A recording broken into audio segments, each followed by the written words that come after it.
다 같이 일어나셔서 하나님의 말씀 우리 봉독하겠습니다. 우리 함께 오늘 교독하겠습니다. 에스라 9장 1절에서 15절 한 장 전체의 말씀인데요.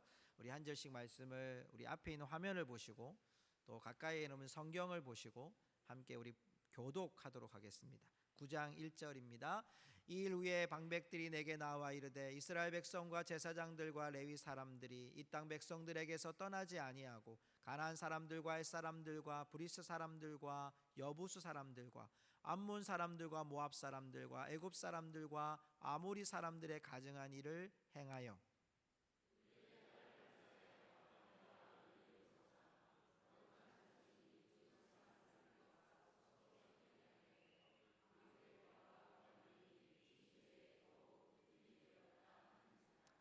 내가 이 일을 듣고 속옷과 겉옷을 찢고 머리털과 수염을 뜯으며 기가 막혀 앉으니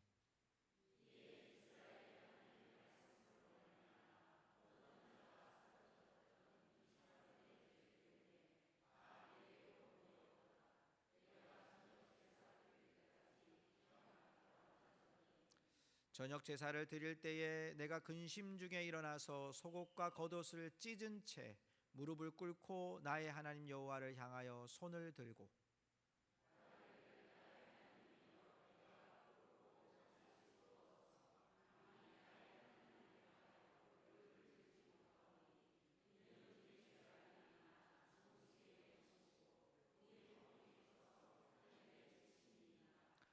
우리 조상들의 때로부터 오늘까지 우리의 죄가 심하매 우리의 죄악으로 말미암아 우리와 우리 왕들과 우리 제사장들을 여러 나라 왕들의 손에 넘기사 칼에 죽으며 사로잡히며 노략을 당하며 얼굴을 부끄럽게 하심이 오늘날과 같으니이다.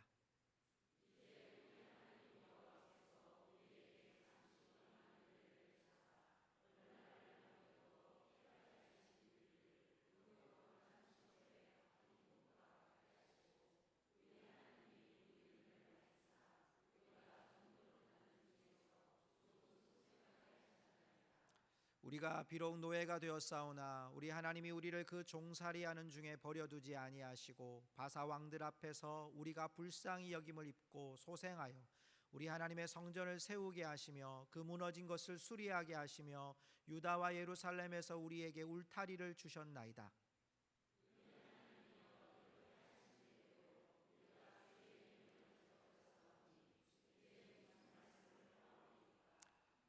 전에 주께서 주의 종 선지자들에게 명령하여 이르시되 너희가 가서 얻으려 하는 땅은 더러운 땅이니 이는 이방 백성들이 더럽고 가증한 일을 행하여 이 끝에서 저 끝까지 그 더러움으로 채웠음이라.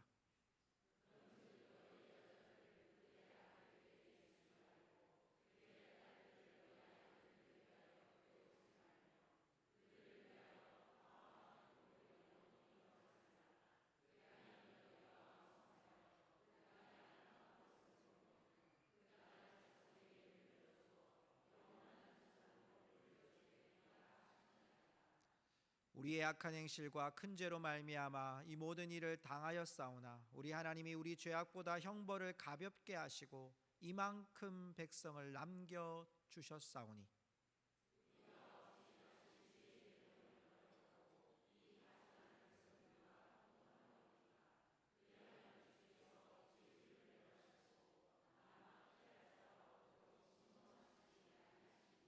우리 15절 다 같이 읽습니다. 이스라엘의 하나님 여호와여 주는 의로우시니 우리가 남아 피한 것이 오늘날과 같사옵거늘 도리어 주께 범죄하였사오니 이로 말미암아 주 앞에 한 사람도 감히 서지 못하겠나이다 하니라. 아멘.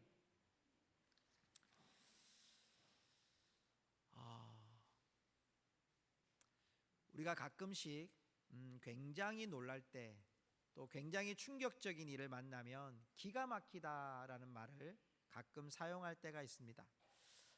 최근에 우리 교회가 이제 1층과 지하에 리모델링을 하고 있고 거의 마무리 단계에 있는데요.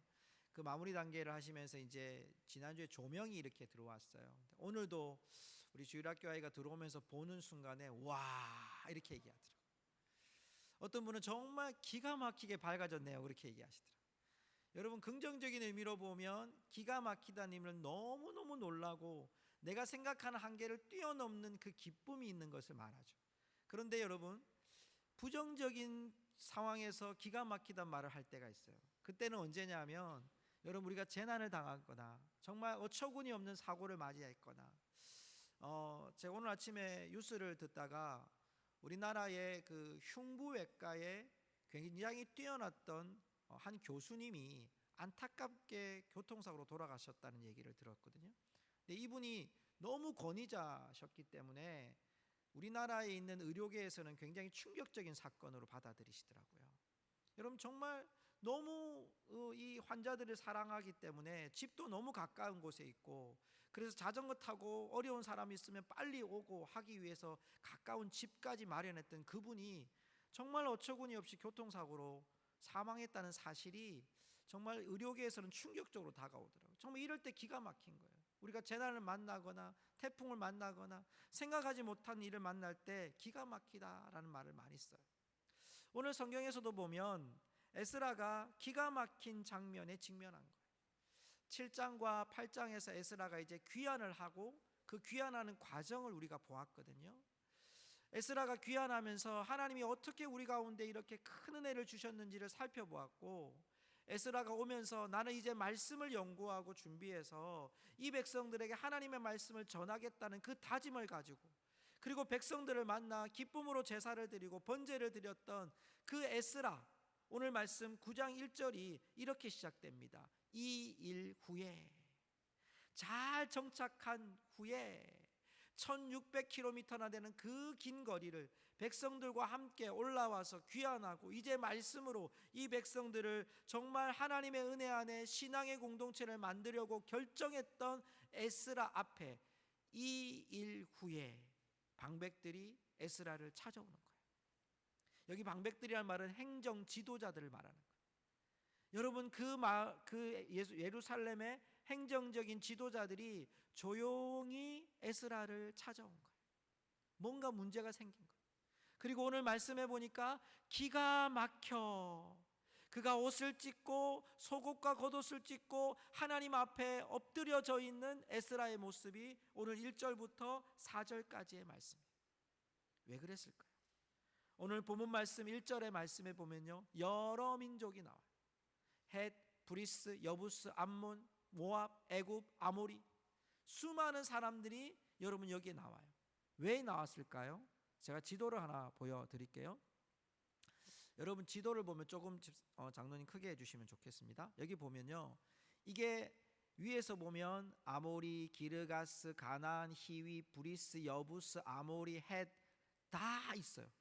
여러분, 이게 언제 지도냐면 이스라엘 백성들이 여호수아를 통해서 이스라엘에 들어갈 때 있었던 민족이에요. 원래 그 땅을 차지했던 민족이에요. 근데 이 땅에서 이스라엘 백성들이 살다가 이스라엘 백성들이 멸망을 당하고 바벨론 가서 다시 돌아올 때 이 민족들이 그들이 빼앗겼던 땅에 다시 들어와서 살고 있는 거예요. 인근에. 그러니까 에스라가 들어왔던 이 시대에 보면 인근에 있는 이 백성들은 이스라엘에게 다 땅을 내줘야 되는 거예요. 다시 바벨론에 돌아올 때 이미 그 땅을 다 주고 그 땅에 하나님의 성전이 다 세워진 바로 그때거든요. 성전을 짓고 한참 지난 때인데 오늘 이 백성들이 이 주위에 있는 나라들의 가증한 일을 함께 행하고 있었다는 일로 지금 에스라가 통분하고 있는 장면이 오늘 9장의 얘기예요. 특별히 여기 나오는 가증함이라고 하는 표현을 성경에서 같은 용례로 창세기 46장 34절 말씀에 보면 요셉이 야곱, 그 이스라엘에서 내려온 야곱에게, 아버지 야곱에게 이렇게 말을 하거든요. 애굽 사람은 다 목축을 가증히 여기나니. 무슨 말이냐면, 여기 제가 가능이라고 해놨네. 가증인데 죄송합니다. 가증히 여기나니라고 돼 있어요. 이게 무슨 말이냐면, 그 이스라엘 백성들이 살아가는 그때 애굽으로 내려왔는데 70명이, 애굽 사람들은 목축하는 일을 가증하게 여긴다, 옳지 않게 여긴다, 더럽게 여긴다, 이런 뜻이에요. 여러분, 또 하나 나왔던 이 용례가 열왕기하 16장 3절 말씀에 보면요, 우상 숭배를 할 때 나오는 단어예요. 이게 이스라엘의 여러 왕의 길로 행하며 또 여호와께서 이스라엘 자손 앞에 쫓아내신 이방 사람의 가증한 일을 따라, 여기 가증하다는 말은 그 뒤에 나오는 말씀에 보면 자기 아들을 불 가운데로 지나가게 하며, 이게 여러분 그때 당시에 열왕기하 16장이라면 왕정 시대거든요. 그때 당시에 몰록이라고 하는 신에게 아들을 바쳐요. 그 아들을 바치는데 두 가지예요. 여러분, 이만한 몰렉의 신이 이런 형상을 가지고 있어요. 그래서 자기 아이를 그 불 속에다가 던지는 거예요. 이런 바구니 안에다가. 몰렉이라는 큰 신 안에 아이를 던져서 아이가 살아나면 살아나는데 아이가 다 죽죠. 그리고 또 불 가운데 지나가게 해서 아이가 살면 살려주고 죽으면 바치는 거예요. 이게 여러분 당시에 있었던 이방 신상의 모습이에요. 그런 가증한 일을 누가 하고 있었냐니까 오늘 말씀 1절에 보니까 백성들과 레위 사람들과 제사장들이 하고 있는 거예요. 이방 사람들이 하고 있는 걸 그대로 따라와서 그들의 가증한 일이, 이 레위 사람들이 주로 많이 1차 귀환 때 올라갔단 말이에요. 하나님을 믿는 백성들이, 구별된 백성들이 전혀 구별되지 않고 선을 다 넘어와 버린 거예요. 이스라엘 백성들이 그 가증한 일을 함께 하고 있는 거예요. 그 얘기를 방백들이 와서 에스라에게 이야기해 주는 거예요. 더 놀라운 사실은 2절이에요. 여러분 2절의 말씀을 보십시오. 그들의 딸을 맞이하여 아내와 며느리로 삼아, 이렇게 돼 있어요. 여기에 나오는 사마라는 단어가 레헴이라는 단어거든요. 이 단어가 뭐냐면 자신들을 위하여, 자신들의 아들들을 위하여라는 뜻이에요. 그러니까 목적이 어디에 있냐면 그 딸들을 데리고 와서 자기의 와이프를 만들고 자기의 며느리를 삼는 것이 여러분 그들의 의도적으로 일어났다는 거예요. 심지어는 여러분 이 말씀에 서로 섞이게 하는데라고 하는 이 섞이라는 말은요, 잠언 24장 21절에 보면 내 아들아 여호와와 왕을 경외하고 반역자와 더불어 사귀지 말라라고 하는 단어 속에 여러분 이 단어가 같이 쓰이고 있어요. 섞이다라는 말은 사귀다는 뜻이에요. 그러니까 지금 레위 사람들 또 제사장들, 이스라엘 민족들이 주위에 있는 다른 민족들이 하고 있는 가증한 일을 본받아서 이스라엘 백성들 중에 레위, 제사장들, 백성들, 지도자들이 앞장서서 이방의 여인들을 자신의 와이프로 삼고 자신의 며느리로 삼는 이 일들을 서슴지 않고 하고 있는데, 원어의 말씀의 기준으로 보면 이게 여러분 의도적으로 돼 있고 주도적으로 되고 있는 거예요. 이방인들과 함께 이렇게 협약을 맺어가지고 당신 나라 우리 침범 안 할 테니까 당신은 우리에게 딸 주세요, 이게 아니라 이스라엘 백성들이 권력과 힘을 동원해서 그 주위에 있는 민족들의 딸과 여자들을 데리고 와서 억지로 아내를 만들고 억지로 며느리를 만들고, 이게 이스라엘 공동체 안에 하나님의 백성이라고 하는 자들이, 그리고 하나님 앞에 예배를 드리는 자들이 하나님 앞에 예배를 온전히 드려야 될, 모범적으로 예배 드려야 될 자들의 삶이 이렇게 가증되고 섞여버리고 악한 자들로 의도적인 타락과 섞임의 모습들이 이들 속에 있었다는 거예요.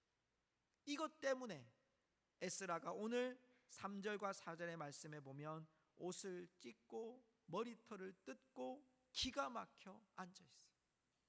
여러분 여기에 보면 찢고 뜯고 앉았다라고 하는 이 표현이 동시다발적으로 나오는 거예요. 얼마나 기가 막히면, 여러분 이스라엘 백성들에게 속옷과 겉옷을 찢는 것은요 회개의 의미가 있고요 통분의 의미가 있어요. 하나님 아버지 앞에 아무것도 할 수 없다고 말할 때 여러분 이 옷을 찢는 표현을 써요. 그리고 머리털과 수염을 뜯는 것도 동일한 거예요. 여러분 이 머리털과 수염을 뜯는 것은 수치를 말하는 거예요. 여러분 이거 지금 내 안에 이 뒤집어 쓴 일이, 우리에게 밝혀진 일이 기가 막혀서 하나님 아버지 앞에 옷을 찢고 마음을 찢고 통분해하고, 그리고 정말 수치스러운 일이라고 하나님 아버지 앞에 고백하는 거예요. 기가 막혀서 지금 이 앉아있는 에스라의 삶, 얼마나 참담하고 마음이 상하고 그 죄에 대한 심각성을 계속해서 마음속에서 다지고 있는 에스라의 모습. 4절의 말씀을 보세요. 이스라엘의 하나님의 말씀으로 말미암아 떠는 자가 사로잡혔던 이 사람들의 죄 때문에 다 내게로 모여오더라. 에스라가 지금 엎드려 있으니까 다 온 거예요. 그리고 내가 저녁 제사 드릴 때까지 기가 막혀 앉았더니, 기가 막혀 앉았더니. 저는 이 말씀을 이렇게 연구하고 준비하면서 이 말씀을 보면서 제게 다가왔던 한 단어는 뭐냐면 방치라고 하는 단어였어요. 여러분, 우리가 이 에스라의 말씀을 보면서 에스라는 어쩌면 해피엔딩으로 8장에서 끝났으면 참 좋았을 성경일 수 있어요. 근데 9장과 10장은 참 수치스러운 그 사건이 드러나요. 악함들이 드러나요. 통혼의 문제가 드러나는데, 기가 막혀 앉은 이 에스라를 보면서 저는 어떤 묵상이 되어졌냐면, 내 자신에게 하나님이 직시하시는 그 음성이 방치되어 있지 않는가라는 제 자신에 대한 화살을 돌려봤어요. 너무 분주해서, 너무 바빠서, 최근에 제가 이제 우리 6월 초에는 제주 선교 탐방을 다녀왔죠. 그리고 여러분, 거의 3주 내내 교회 리모델링 공사가 계속되어졌어요. 어제는 또 우리 교사 컨퍼런스 때문에 제가 토요일 날 거의 저녁에 이때까지 들어왔거든요. 하나님 다 아시죠? 제가 분주하고 얼마나 바쁘고 얼마나 많은 일을 하고 있는지 하나님 다 아실 거예요.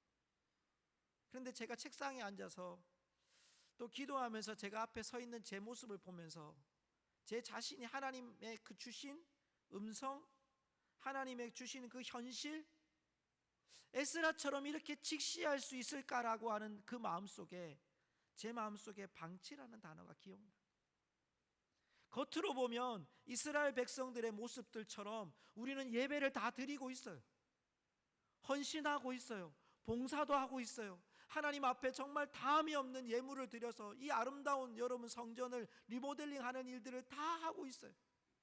여러분 수고가 다 했어요. 잘 감당하고 있었어요. 저와 여러분이 여기까지 잘 달려왔다고요.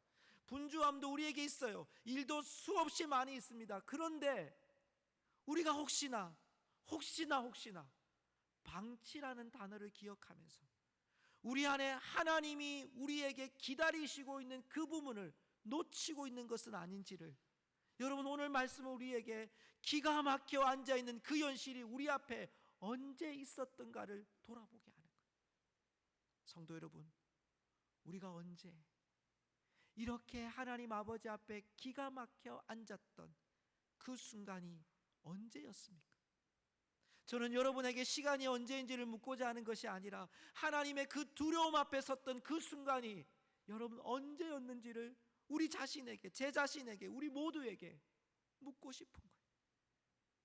여러분, 우리가 바빠서, 분주해서 일상이 너무너무 바쁘게 지나가는 그 순간에도 하나님은 여전히 우리를 위해 친히 간구하시고 우리를 위해 말할 수 없는 탄식으로 간구하시는 그 주님은 오늘도 우리에게 찾아오셔서 말씀하시는 하나님이신 줄로 믿습니다.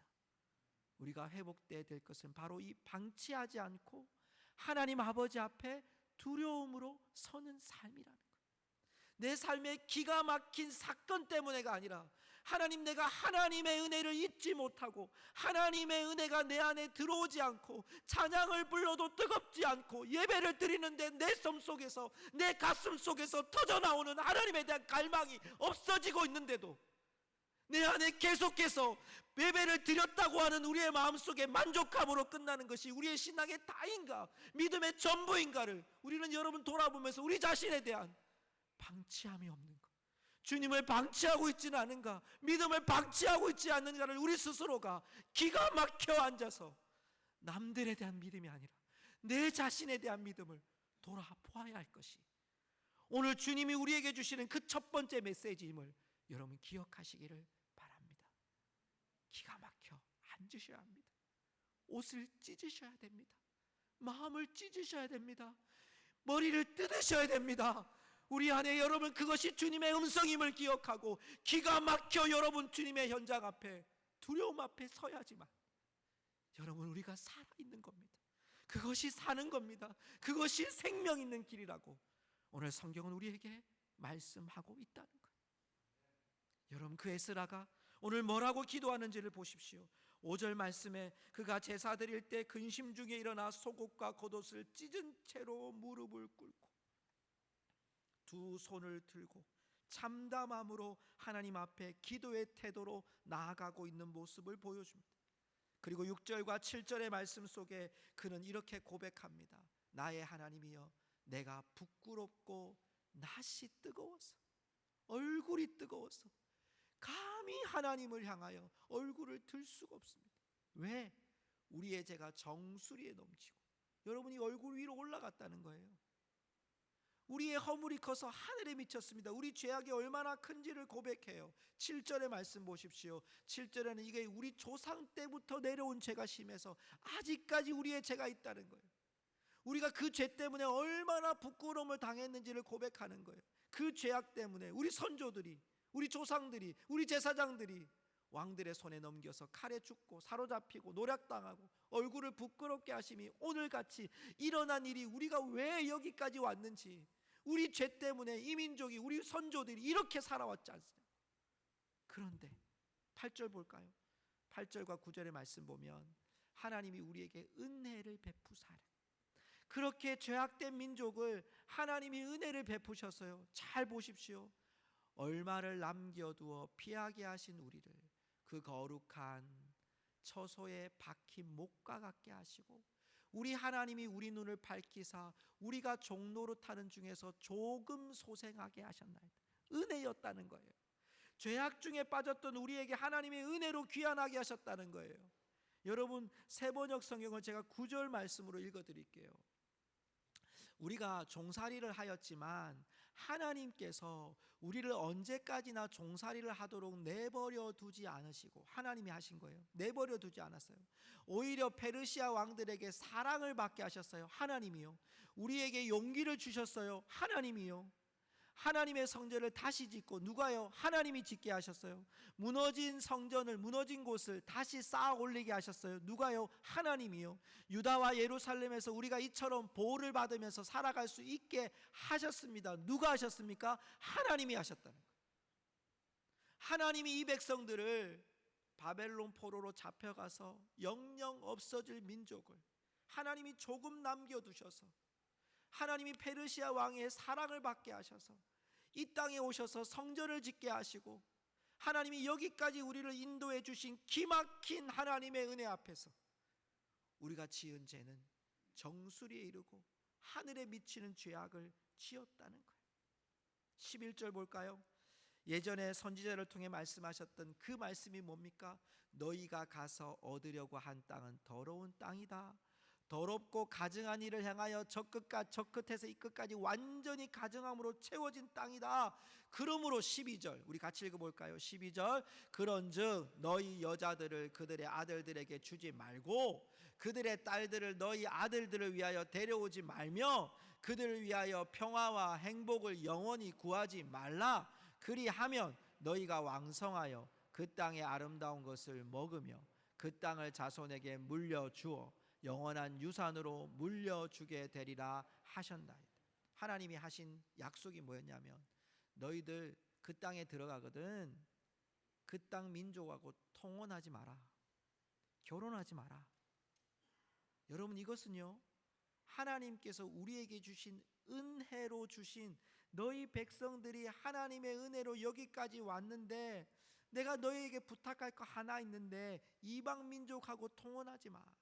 그들의 딸들 데려오지 마. 그들의 아들들 데려오지 마. 이유는 뭐냐면 그들의 땅에서 오는 딸과 아들들이 가지고 오는 게 뭐냐면 이방 신상이기 때문에, 우상 숭배하는 것이기 때문에, 믿지 않은 자들, 하나님을 경외하지 않는 자들이 가지고 오는 그 수많은 우상들, 몰래계 신들, 우리가 아까 처음에 말씀을 나누었잖아요. 아들을 던지고 불 가운데로 던지는 그런 이방의 악한 신들의 문화가 그들 속에 들어온다는 말이에요. 그러면 내게 너에게 주는 영원한 유산으로 너희가 물려받을 그 영원한 유산을 받지 못하게 할까 봐 하나님은 우리에게 영원한 유산을 물려주기 위하여 너희들의 택한 백성들 안에서 결혼하고 하나님의 약속의 말씀을 이어받으라는 거예요. 그런데 이 백성이 저버렸다는 거예요. 자, 여러분 에스라의 간구 속에 오늘 14절의 말씀을 한번 보십시오. 14절의 말씀에 보면요, 우리가 어찌 다시 주의 계명을 거역하고 이 가증한 백성들과 통혼하오리까? 그리하면 주께서 어찌 우리를 멸하시고 남아 피할 자가 없도록 진노하시지 아니하시리까? 제가 이 말씀을 새번역 성경을 보면서요, 이 에스라의 정말 통분한 마음이 보였어요. 여러분 한번 잘 눈으로 따라서 보십시오. 그러므로 다시는 주의 계명을 어기지 않아야 하였습니다. 그러니까 지금 돌아보니까 우리가 여기까지 다시 예루살렘에 와서 하나님이 성전 지어주고 하나님이 땅을 열어주고 하나님이 관세도 받지 않게 해주시고 하나님이 모든 것을 이루어 주셨는데 백성이 어찌했다는 거예요? 계명을 어겼다는 거예요. 역겨운 일을 저지른 이방 백성들과 결혼도 하지 않아야 되는데 결과는 결혼 다 하고 계명 다 어기고 살았다는 거예요. 이제 주님께서 분노하셔서 한 명도 남기지 않고 없애버리신다 해도 드릴 말씀이 없습니다라는 거예요. 성도 여러분, 여기까지 기도가 끝났다면 저는 에스라의 기도가 그냥 하염없는 울분과 통분으로 끝날 기도였어요. 그런데 15절에 우리 다 같이 한번 읽어볼까요? 15절 같이 읽겠습니다. 이스라엘 하나님 여호와여, 주는 의로우시니 우리가 남아 피한 것이 오늘날과 같사옵거늘 도리어 주께 범죄하였사오니 이로 말미암아 주 앞에 한 사람도 감히 서지 못하겠나이다 하니라. 자, 여러분 이 구절 속에 하나님이 어떤 분으로 나타납니까? 이스라엘 하나님 여호와여, 주는 크게 한번 고백합시다. 주는 의로우시니. 여러분 이 말씀을 잘 유념해요. 왜 이렇게 에스라가 기도했을까요? 저는 말씀을 보다가 갑자기 동그라미를 치기 시작했어요. 우리라는 단어가 오늘 에스라 9장 1절부터 15절 전체에 6절에 2번, 7절에 6번, 8절에 6번, 9절에 6번, 10절에 2번, 13절에 2번, 14절에 2번. 만약에 이 기도가 여러분 에스라가 정말 이 죄악을 범한 민족에 대해서 당신 하나님 저 사람들 좀 하나님 심판해 주십시오. 도대체가 하나님의 은혜를 모르는 자입니다. 하나님의 공의를 내리셔서 저들을 불같이 하나님 화를 내시고 그냥 다 쓸어가 버리십시오. 이런 기도를 드린 게 아니라는 거예요. 우리라고 돼 있어요. 여러분 우리는 누구예요? 에스라가 포함되어 있나요? 포함되어 있지 않나요? 에스라가 포함되어 있는 거예요. 그러면 지금 에스라가 기도를 드리면서 우리가 하나님께 받은 은혜를, 우리가 죄를 지음으로 인하여서 우리가 이 지경이 되었습니다. 우리는 심판받아 마땅합니다. 주는 의로우신 하나님, 우리가 주님 앞에 도저히 설 수 없는 자들입니다라고 고백하는 그 중심에 하나님은 의로우신 하나님이라고 고백하고 있는 거예요. 그 말은 다른 말로 얘기해서 에스라의 기도는 어디에 있는 거예요? 하나님, 우리는 하나님 아버지 앞에 은혜를 받은 민족인데 하나님 앞에 정말 너무나도 말도 안 되는 기가 막힌 범죄를 했습니다. 하나님, 죽어 마땅합니다. 하나님 우리를 다 쓸어버리시고 심판하셔도 아무런 말할 수 없습니다. 그런데 하나님은 우리에게 의로우신 하나님이 아니십니까? 기도는 하나님의 의로움을 고백하는 것이 기도인 줄 믿습니다. 기도는 하나님의 두려움 앞에 서는 것이 기도인 줄로 믿습니다. 여러분 우리의 삶에 결국 에스라의 기가 막혀 엎드린 이유는 다른 것이 아니었음을 오늘 우리에게 밝히는 거예요. 하나님의 의로우심 앞에, 하나님의 두려우심 앞에 서는 것이 오늘 에스라가 우리를 향하여 외치는 기도의 모습이었어요. 그 의로움은 무엇입니까? 하나님의 너그러움이었습니다. 하나님의 인자함이었습니다. 하나님이 우리를 여기까지 은혜로 베풀어 주셨던 그것이었습니다. 성도 여러분, 말씀을 맺습니다. 하나님께서 지금 우리에게 요청하시는 마음은 무엇일까요? 하나님은 우리가 이 세상에 가증하고 이방에 있는 그 악한 영들과 이 세상의 풍속에 섞여 있는 것을 하나님 원치 않으십니다. 여러분, 세상과 분리된 삶을 살아라는 것이 아닙니다. 우리는 세상을 변혁시키기 위하여 우리가 이 땅에 하나님이 보내신 그 자리에 여러분 서셔야 됩니다. 직장이든 가정이든 삶의 터전이든 여러분 서셔야 됩니다. 직업도 가지셔야 됩니다. 돈도 벌어야 됩니다. 여러분 해야 될 일을 다 감당해야 됩니다. 문제는 어디에 있을까요? 우리의 삶의 영적인 마음의 상태가 섞여서 계속 방치하고 있는 것이 문제라는 거예요. 성도 여러분, 목사인 저에게도 오늘 설교를 마치고 성도들이 은혜를 받았다고 하면 저는 오늘 예배에 대한 만족도가 100%로 끝날 것 같아요. 근데 그게 정말 만족한 예배였을까요? 우리가 하나님 아버지 앞에 목사라는 직분을 맡았습니다. 여러분은 장로님, 안수 집사님, 권사님, 서리 집사님, 교회 여러 봉사의 시간을 보내시잖아요. 여러분 그것으로 해서 사람들이 만족해하고 박수치면 여러분 그것이 우리가 하나님 아버지 앞에 드린 만족함의 끝일까요? 여러분 우리가 주님 앞에서 믿음을 가졌어요. 구원받았어요. 천국 가는 그 결과만으로 우리의 만족이 끝난 것일까요? 그게 믿음의 전부일까요? 여러분 오늘 집에 가시기 전에 여러분의 삶에 물음표를 던지셔야 됩니다. 나는 무엇이 나의 믿음의 만족함의 끝인가? 기도 열심히 해서 내가 만사형통이 되고 병이 낫고 돈을 많이 벌고 내가 원하는 일들이 소망이 막 이루어지는 것, 그것이 우리의 믿음의 끝입니까? 아니면 내가 죽고 난 다음에 하나님 나라 가는 그것이 우리의 믿음의 끝일까요? 여러분 하나님은 우리에게 물론 우리의 손을 붙잡고 하나님 나라 이를 때까지 우리의 손을 놓지 않으시고 하나님 나라 이르게 하실 거예요. 중요한 건 지금 우리가 목사로서가 아니라 여러분이 하나님 아버지 앞에 두려움으로 서는 한 사람, 벌벌 떠는 게 아니라 오늘도 하나님이 나의 곁에 계시고 있는 그 한 사람, 하나님이 나를 떠나지 않고 계시다는 그 두려움 속에 있는 한 사람, 내 마음을 찢고 수염을 뜯고 가슴을 치며 하나님 두려움 앞에 설 수 있는 그 한 사람, 돈보다도 물질보다도 내 성공보다도 내가 합격하는 것보다도 다 내려놓고 단 하나 하나님 앞에 내가 두려움으로 설 수 있는 그 한 사람, 오늘 주님은 그 한 사람을 찾으시고 오늘 우리를 부르시고 계심을 여러분 믿으시기를 바랍니다.